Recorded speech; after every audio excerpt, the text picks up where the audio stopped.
এই মংলু আয়। ক্যাপ্টেন। মংলু উস্তাদ। তুমি কয়জন আর মায়ের খাইতে আরো?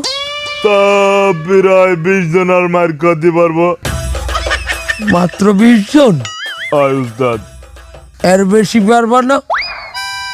ওই ডালাডালি করলে লাস্ট 25 জনের মার খাতে পারবো। এর বেশি পারবো না বাবা।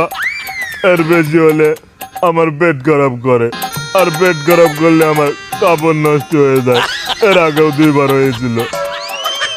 এবার এ মালটার তুই ম্যানেজ করলি কোন আইনটা?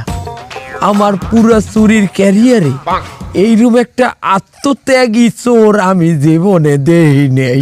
ঠিক আছে, তোমরা কাম করো, যাও। আচ্ছা উস্তাদ।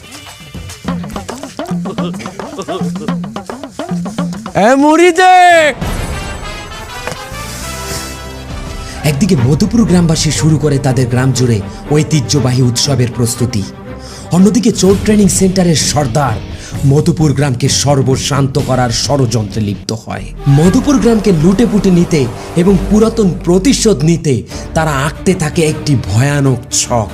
মধুপুর গ্রামের সহজ সরল মানুষ বুঝতেও পারে না যে তাদের গ্রামের উপরে কত বড় বিপদ আসতে চলেছে।